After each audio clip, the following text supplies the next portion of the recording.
The moment my brother announced he was moving into my house, I knew everyone at that table was about to learn a lesson they never saw coming. My name is Ethan Carter, and if you had asked any member of my family a year ago who was the most reliable person among us, every single one of them would have pointed at me. I was the one who showed up. I was the one who answered phone calls at midnight. I was the one who lent money without keeping score.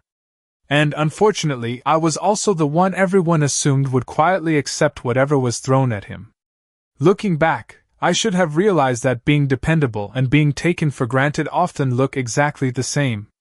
It all started on a Thursday afternoon when my mother, Linda, called me while I was leaving work. Her voice sounded unusually cheerful. She said she wanted the whole family together for dinner on Sunday evening. According to her, there was something important everyone needed to discuss. That immediately raised a red flag. In my family, the phrase, "something important," usually meant someone wanted a favor, someone had created a problem, or someone expected me to solve one. I asked what the meeting was about, but she brushed the question aside and told me I would find out when I got there. Before hanging up, she added that Ryan would be there too. That detail alone made me pause. Ryan was my older brother by 3 years. Growing up, he had a talent for turning every situation into an opportunity for himself. Somehow, he always landed on his feet while someone else carried the consequences. Even as adults, nothing had really changed. He drifted from job to job, jumped between apartments, and treated planning for the future like it was someone else's responsibility. Yet no matter what happened, our mother always found a way to excuse it. By Sunday evening, I drove the familiar 20 miles to my mother's house. The sun was beginning to set, painting the neighborhood in soft orange light. Everything looked peaceful from the outside. Kids rode bicycles down the street. Sprinklers clicked across freshly cut lawns. Neighbors waved from their driveways. It looked like the kind of place where nothing dramatic ever happened. I parked my truck and walked toward the front door. Before I even stepped inside, I could hear laughter coming from the dining room. The house was unusually full. My Aunt Karen was there. My cousin Melissa was there. Even my Uncle Steve had made the drive from nearly an hour away. The moment I entered, several people greeted me with smiles that felt strangely rehearsed. It was subtle, but I noticed it immediately. It was the same expression people wear when they already know something you don't. Ryan was standing near the kitchen island holding a soda and grinning like he just won the lottery. The second he saw me, he raised his drink and said, "There he is." I smiled politely and nodded. "Good to see you too." He looked far too pleased with himself.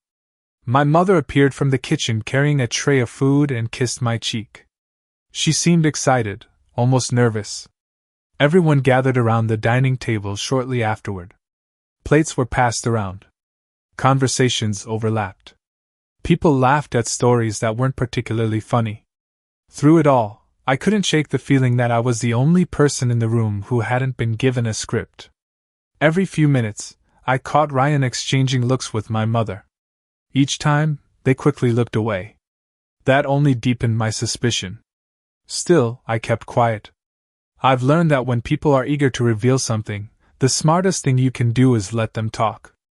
About halfway through dinner, Ryan leaned back in his chair and smiled. Not a normal smile. The kind of smile someone wears when they're convinced they're about to impress everyone in the room. My mother set down her fork and looked around the table expectantly. Conversations faded. The room grew quiet. Ryan cleared his throat.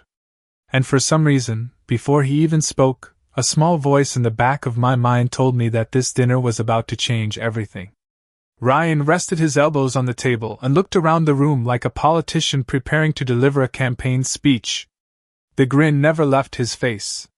"I have some exciting news," he said. Several people immediately smiled back at him, which confirmed what I had already suspected. They knew what was coming. I did not. My mother folded her hands together and practically glowed with anticipation. "Go ahead, sweetheart," she said. Ryan nodded. "Well, after thinking about it for a while, I have decided it is finally time for a fresh start. A few people murmured their approval. He paused dramatically before continuing. So next month, I am moving into Ethan's house.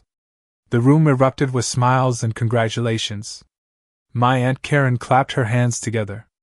Melissa laughed and said it sounded wonderful. Even Uncle Steve nodded as though he had just heard a completely reasonable business proposal.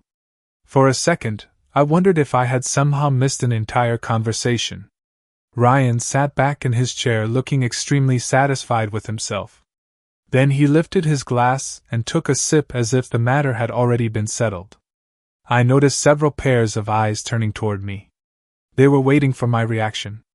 That was when I realized something important. This was not an announcement. This was a performance. The decision had apparently been discussed by everyone except the person whose opinion actually mattered.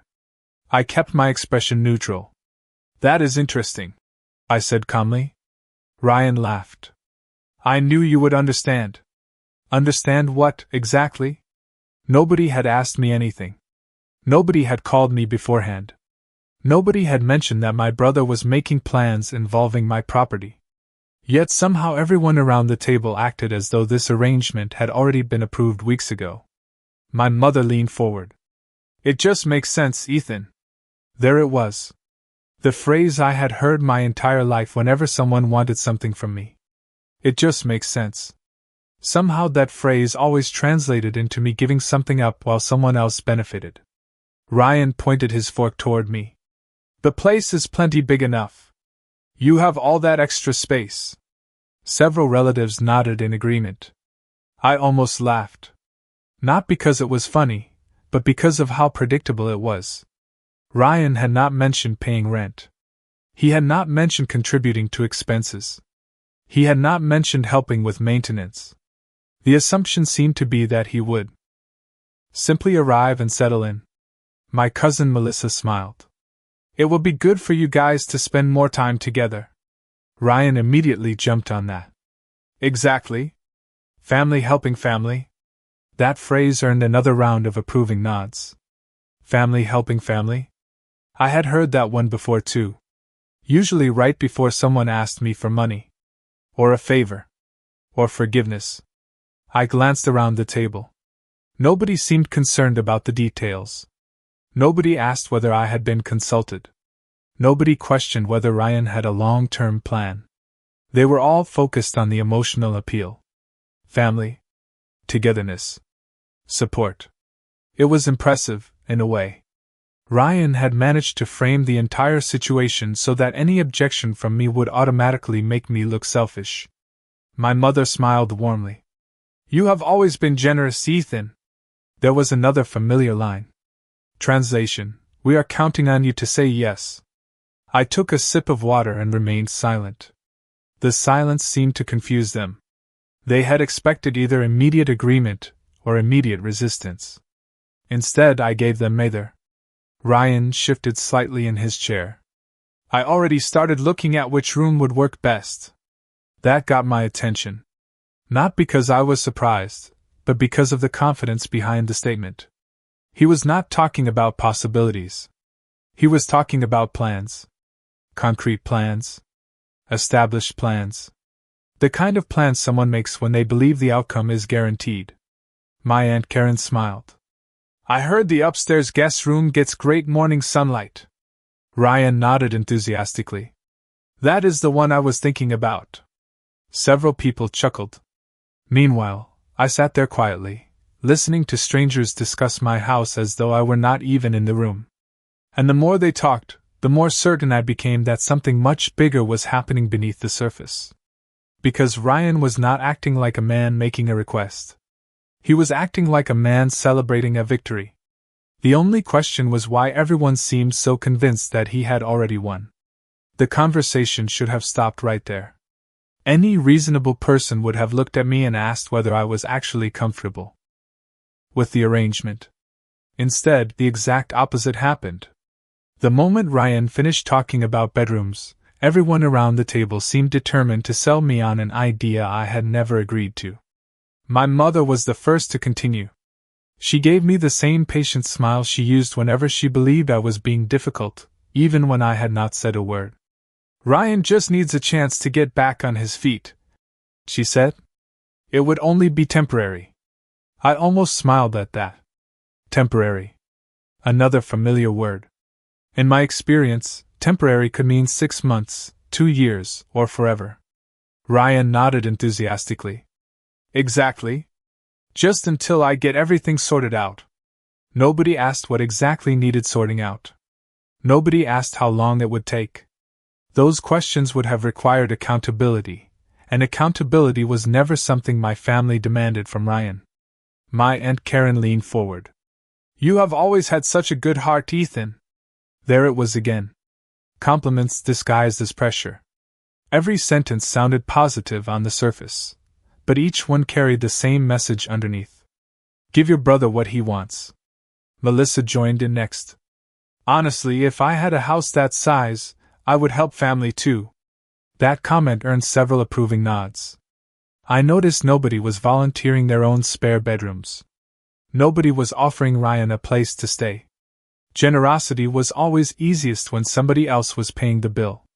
Ryan sat comfortably in his chair, watching the campaign unfold around him. He barely had to speak. Everyone else was doing the work for him. That was another pattern I recognized. Ryan had spent years mastering the art of letting other people advocate on his behalf. It made him look innocent, while everyone else applied the pressure. My mother reached across the table and touched my arm. You know your father would have wanted the family to stick together. The moment she brought up Dad, several people lowered their eyes. It was a strategic move, whether she realized it or not. My father had always valued family.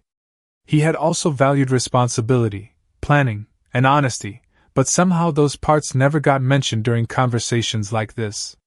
I looked around the room again. Nobody appeared hostile. That was the strange part. They genuinely believed they were being reasonable. In their minds, they were not asking for a sacrifice. They were simply moving pieces around on a board where my resources automatically belonged to everyone else. Ryan finally jumped back into the conversation.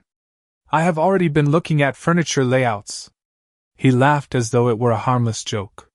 Then he added, the upstairs office would make a great entertainment room. A few people chuckled. I stayed silent.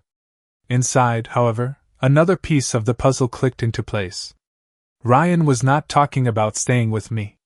He was talking about redesigning the house. He was mentally settling into a future that already existed in his head. Uncle Steve pointed toward Ryan. Sounds like you have been planning this for a while. Ryan grinned. A little. A little. Interesting answer. Not recently. Not after discussing it with me. A while. Which meant conversations had been happening behind the scenes long before this dinner. The realization did not make me angry.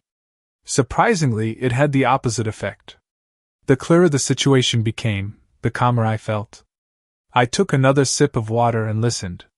The pressure continued for nearly 20 minutes. Every argument followed the same script. Family should help family. Ryan deserved support. I had room to spare. It would not hurt anyone. Yet throughout the entire discussion, one thing never happened. Nobody asked what I wanted. Eventually my mother looked directly at me. The entire table grew quiet again. Well? She asked softly. What do you think? Every face turned toward me. Ryan looked completely relaxed. He was already expecting victory. The rest of the family waited for me to play the role they had assigned me years ago. The dependable son. The accommodating brother. The man who always said yes.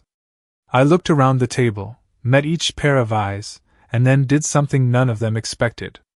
I smiled. The smile immediately changed the energy in the room. It was subtle at first, but I saw it happen. Ryan's confidence wavered for a fraction of a second.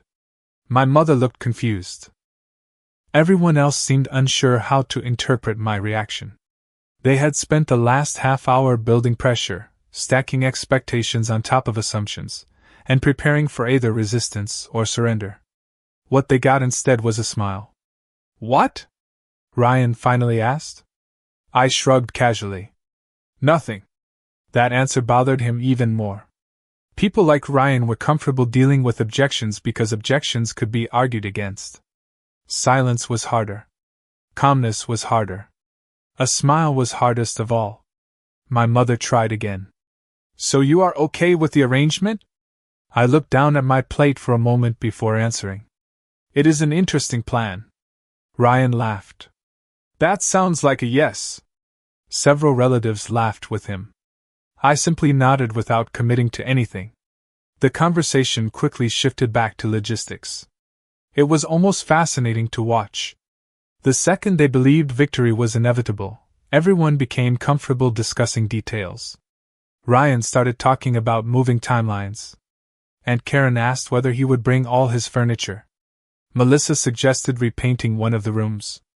Uncle Steve recommended a storage company he had used a few years earlier. The entire discussion unfolded as though I were listening to people plan a vacation that happened to take place inside my life. Meanwhile, I found myself drifting into memories. Not because I was upset, but because the situation felt strangely familiar. Ryan had always been like this. Growing up, he had a remarkable ability to make his responsibilities become someone else's responsibilities. When we were teenagers, he borrowed my bicycle for what was supposed to be a weekend. I got it back 6 months later.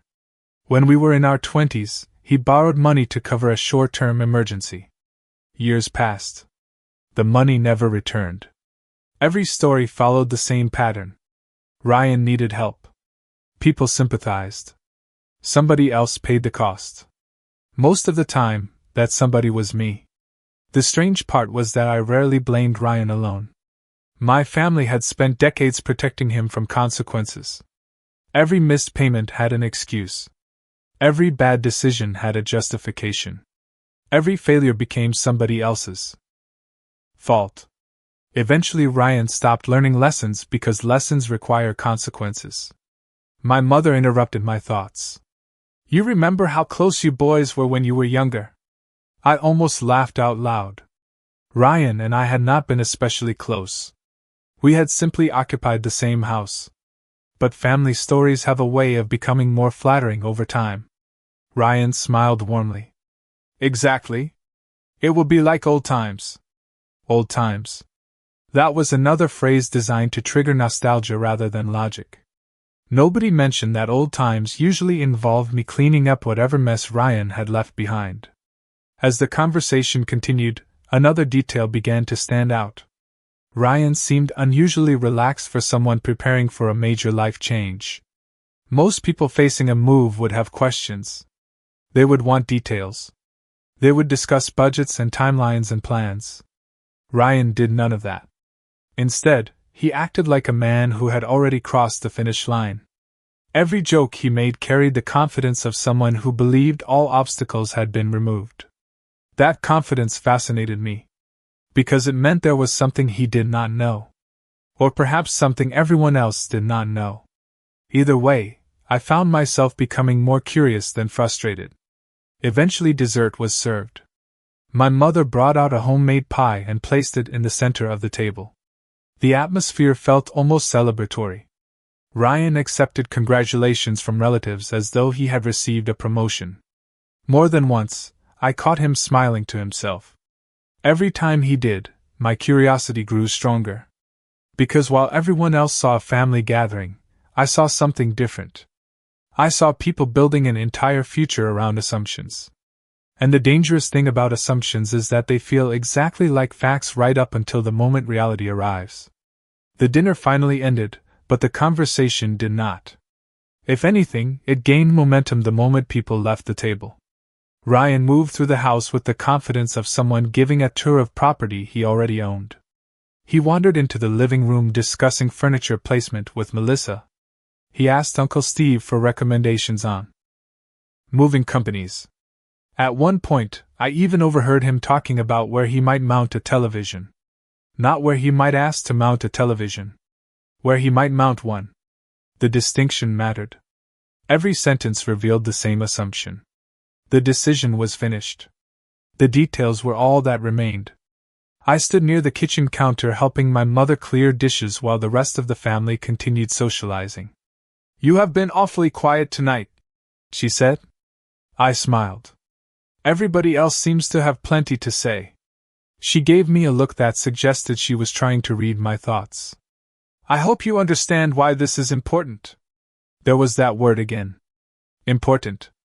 Somehow Ryan's latest situation always became important enough to rearrange everyone else's lives. "I understand," I replied. Technically, that was true. I understood far more than she realized. My mother seemed relieved by the answer. She patted my arm and returned to the dining room. A few minutes later, Ryan walked over carrying a soda. His grin was even wider than before. "I knew you would come around." I looked at him. "Come around to what?" He laughed. "This whole thing." "Interesting," I said. "You seem very confident." "Why would I not be?" he replied. "Everybody agrees it makes sense." Everybody. Not me. But apparently my vote no longer counted in the minds of those present. Ryan lowered his voice slightly. "Honestly, this is probably the best solution for everyone." That statement caught my attention. Not because it was convincing, but because of how rehearsed it sounded. It was as if he had repeated it enough times that he now believed it completely. "Everyone?" I asked. "Sure," he said. "You have more space than you need. I need a place to stay. Mom feels better knowing family is together. Everybody wins. Everybody wins." The phrase lingered in my mind long after he walked away. Because the more I thought about it, the clearer the situation became. Nobody was evaluating reality anymore.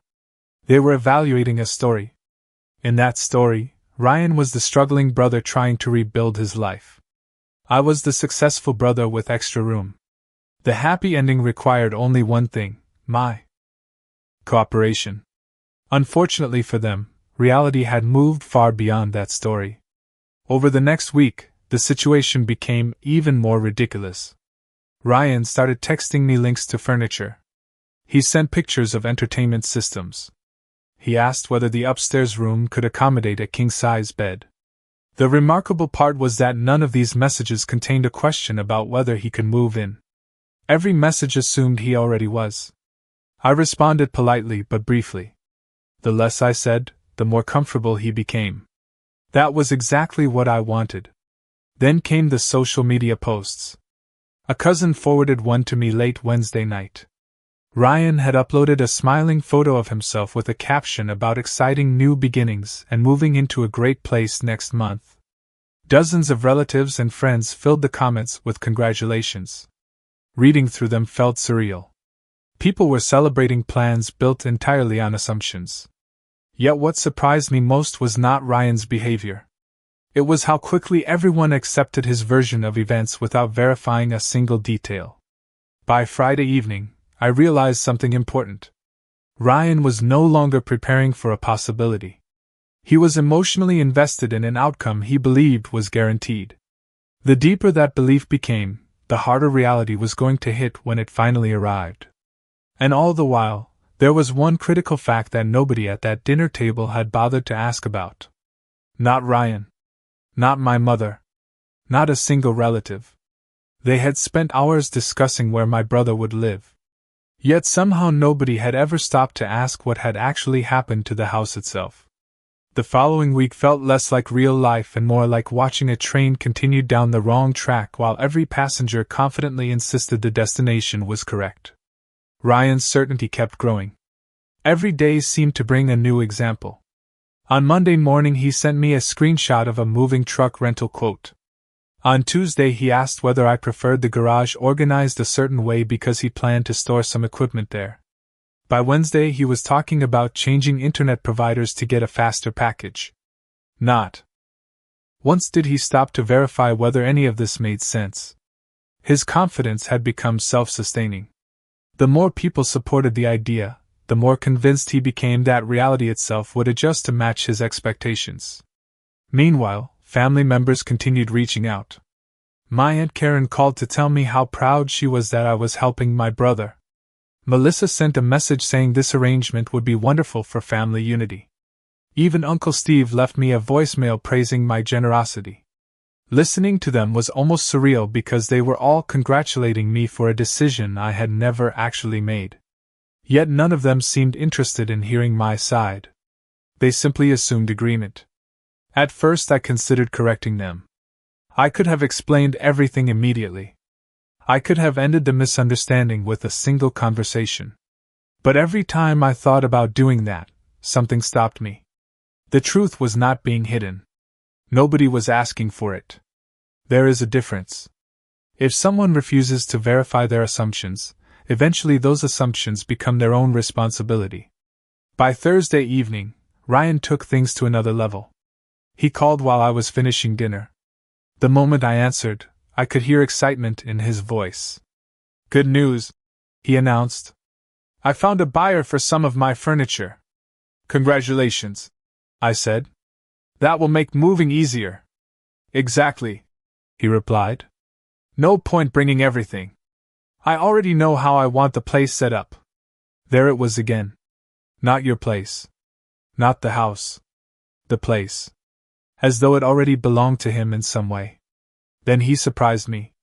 "I might stop by Saturday and take measurements." I nearly laughed. "Measurements?" "For furniture placement." His answer came so naturally that I knew he genuinely saw nothing unusual about it. In his mind, he was simply preparing for the next chapter of his life. The fact that nobody had officially approved that chapter seemed irrelevant. "Saturday might not be the best day," I said. "Why not?"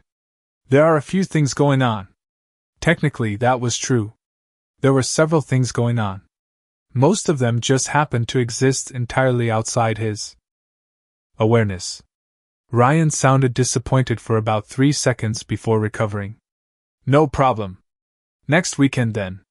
Next weekend. Another assumption added to the pile. After the call ended, I sat quietly in my living room. The house around me was peaceful.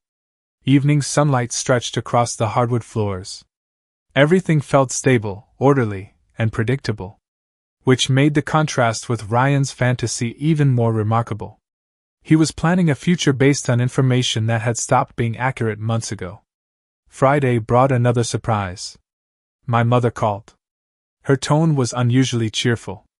"Ryan says he is getting everything ready?" "That is what I hear," I replied. She laughed softly. "I am glad you are making this easy." I leaned back in my chair. "Easy for who?" There was a brief pause. Just long enough for her to realize she had no answer. Then she quickly changed the subject. The conversation moved on, but the silence lingered in my mind afterward. Because deep down, I think she already sensed something was off. Not the truth itself.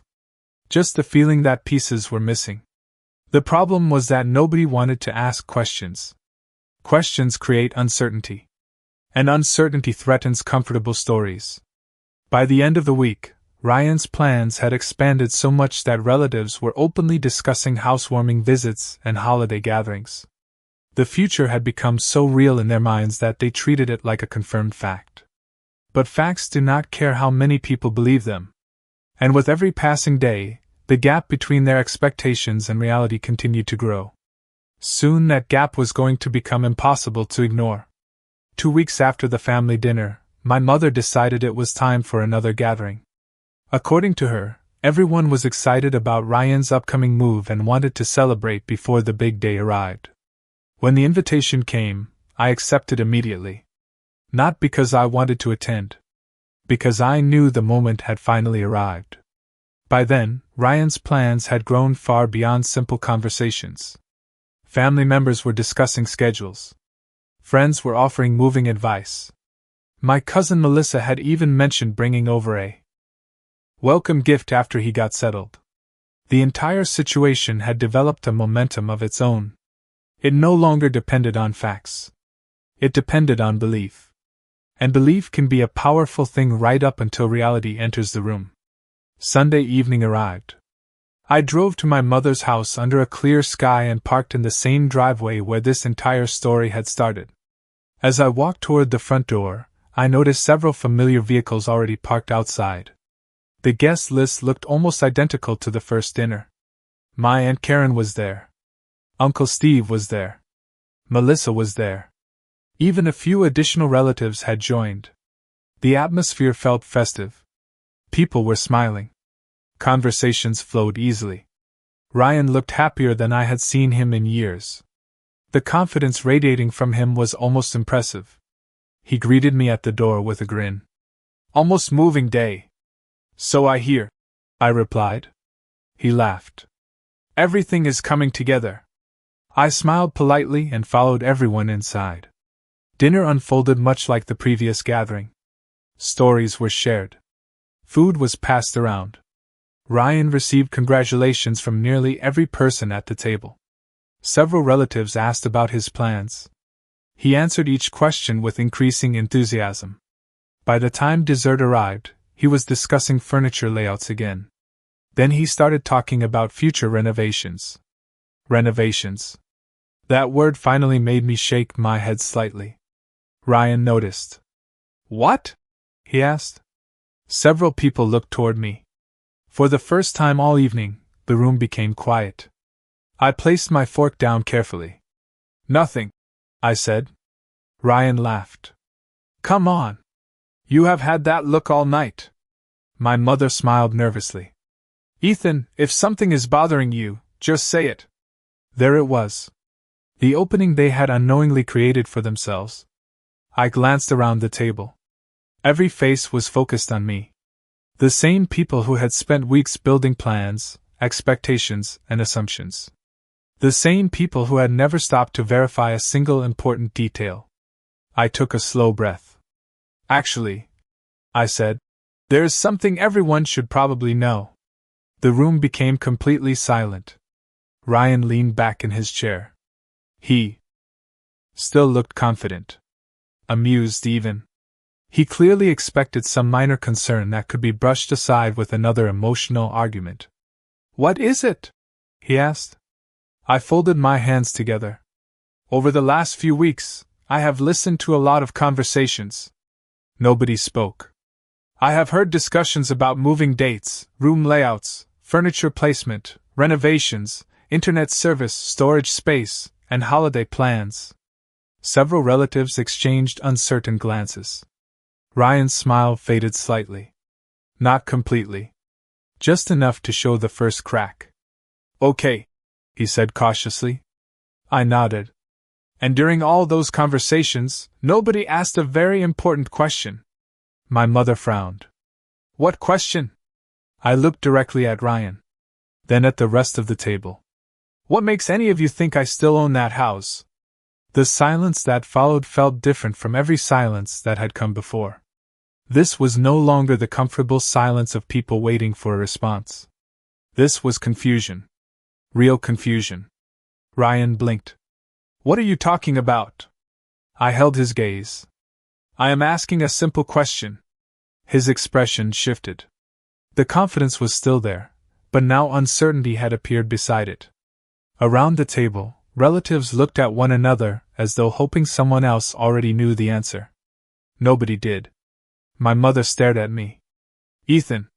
Her voice trailed off. For the first time all evening, nobody looked relaxed anymore. Ryan laughed nervously. "You still own the house." It was not a statement. It was a hope. And for the first time since this entire situation began, I could see the possibility of doubt entering his mind. Ryan stared at me for several seconds. The confidence that had carried him through weeks of planning was suddenly struggling to find solid ground. Around the table, nobody moved. Nobody spoke. It was as if the entire room had collectively frozen while trying to process what I had just said. Finally, Ryan laughed. The sound was forced. "What kind of question is that?" he asked. "You own the house. Everybody knows that." I nodded slowly. "That is exactly the problem." My mother looked genuinely unsettled now. "Ethan, what are you talking about?" I reached into the folder I had brought with me and placed several documents on the table. I had not brought them to prove anything. The truth was already the truth whether anyone believed it or not. But after weeks of assumptions, I suspected people would need something tangible. Ryan frowned as he looked at the papers. What is all this? Information, I replied. The kind people usually check before planning their future around a property. Nobody laughed. Uncle Steve adjusted his glasses and leaned forward. My Aunt Karen looked confused. Melissa appeared worried. My mother stared at the documents without touching them. I finally broke the silence. 6 months ago, I sold the house. The words landed like a stone dropped into still water. Nobody reacted immediately. For a brief moment, it felt as though their minds rejected the sentence entirely. Ryan blinked. Then blinked again. What? I kept my voice calm. The house was sold 6 months ago. My mother shook her head. No. That cannot be right. It is. Ryan laughed again, but there was no confidence behind it anymore. You are joking. No. The room grew even quieter. Uncle Steve picked up one of the documents and began reading. His expression changed first. Then he set the paper down carefully. These are sale documents, he said. Nobody responded. My mother looked at him. What do you mean? I mean exactly what he said. He tapped the paperwork. The property was sold. Ryan stared at me as though I had suddenly started speaking another language. Why would you sell it? I shrugged. Because it was the right decision for me.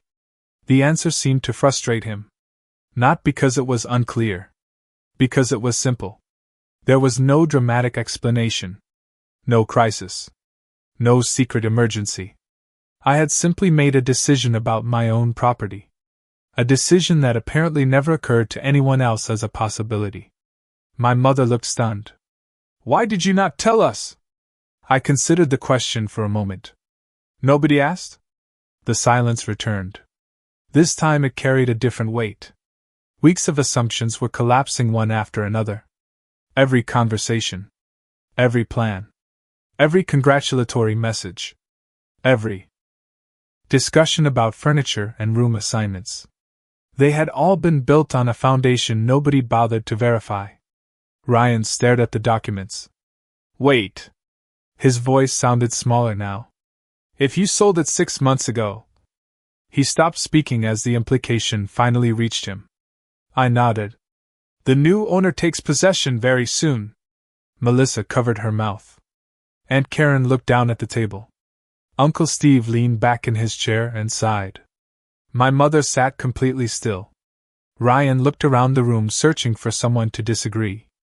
Someone to explain how this could not possibly be happening. Nobody did. Because for the first time since this situation began, facts had entered the conversation. Facts are difficult to argue with. Especially when they arrive in writing. Then came the question that truly changed everything. Ryan swallowed. So where am I supposed to go? Nobody answered immediately. The room had spent weeks assuming that question was already solved. Now they were confronting it for the first time. My mother opened her mouth, then closed it. Melissa looked away. Aunt Karen suddenly seemed fascinated by her dessert plate. The same people who had confidently volunteered my resources now found themselves without solutions. I looked at Ryan and realized something important. This was not happening because I had trapped him. This was happening because he had built an entire future without checking whether the foundation existed. And the most surprising part was that the story was not even over yet. Because there was one more piece of information that nobody at that table had heard. Ryan looked at me as though he expected me to say I was kidding. When I did not, the room remained frozen. Nobody seemed eager to speak anymore. The confidence that had filled the house for weeks had disappeared completely. For the first time since this started, everyone was dealing with reality instead of assumptions. I let the silence sit for a moment before continuing. There is one more thing you should know. Ryan stared at me. What now? His voice sounded tired. Deflated. I folded my hands together. The buyer is not keeping the property as a residence. Several relatives exchanged confused looks. My mother frowned. What does that mean? It means the house is being renovated as part of a larger development project. Uncle Steve raised an eyebrow. A development project? I nodded. The company that purchased it owns several nearby properties. Their plan is to combine multiple lots over time. That information landed differently than the first revelation. The first destroyed Ryan's plan. The second destroyed any remaining hope that the situation might somehow reverse itself. There would be no last-minute opportunity. No negotiation. No waiting for circumstances to change. The future Ryan imagined simply did not exist. My Aunt Karen looked down at the table. So there is absolutely no possibility.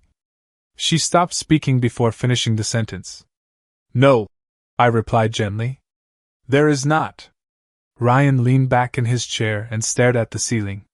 Weeks earlier, he had been discussing room layouts. Now he looked like a man trying to understand how an entire chapter of his life had disappeared in a single evening. What struck me most was that nobody blamed me. At least not openly. Because deep down they all knew the truth.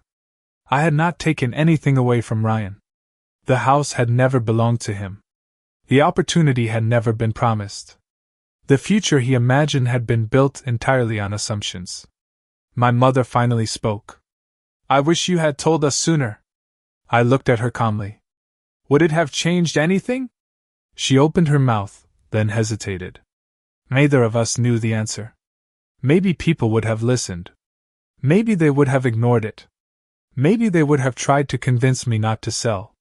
The point no longer mattered. The decision had been mine to make. For years, that simple fact had often been overlooked. Ryan suddenly laughed.